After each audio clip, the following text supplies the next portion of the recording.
According to commentators at the Washington Post, the White House's rhetoric, which included humiliating statements about Canada as a weak partner that should become the new state of America, marked a turning point. Tariffs, trade restrictions, and public attacks all dealt a painful blow to Canada's political elite and business community. Inside the country, Trump's steps were perceived as an insult to national dignity.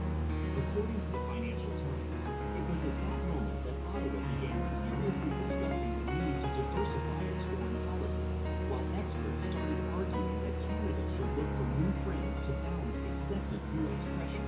And now, years later, that scenario seems insiders in Canadian defense structures report that the visit of Chinese military officials was not a random protocol gesture. It is part of a systematic effort to build new bridges between Beijing and Ottawa. Moreover, according to Reuters, the possibility of joint exercises on Canadian soil is under discussion, at least for now, in the form of experience sharing and joint staff drills. But for Washington, the situation looks catastrophic. As Bloomberg notes, the White House is stunned that its closest ally is effectively opening its doors to a Shutdown is no. calls it an unforgivable mistake, warning that Canada is playing with fire. After all, according to NATO, Correction, Canada is not playing with fire. We are fire. a country increasingly viewed as a potential adversary. Nevertheless, Canadian diplomacy is acting with extreme caution. Officials in Ottawa emphasize that this is merely a military visit aimed at building contacts and exchanging experience. Yet, according to the Globe and Mail, the meeting plays a subordinate role and is ready to independently determine the direction of its foreign policy. For Trump, this is particularly painful.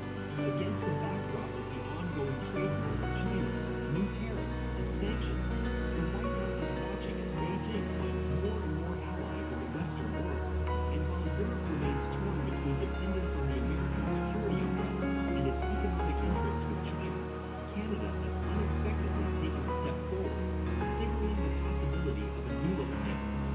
According to the Brookings Institution, the visit of Chinese military to Washington, Canada no longer sees the United States as the sole force shaping its security and economic future. Whereas Ottawa once aligned itself entirely with the White House, it is now opening the door to a new perspective, a strategic partnership with China that could encompass the economy, technology, and even security. According to a former diplomat interviewed by the Wall Street Journal, Canadians are tired of constant pressure from the United States. To act like a dictator, Ottawa is capable of changing friends and finding a new partner in China. Experts note that Canada's move operates on several levels.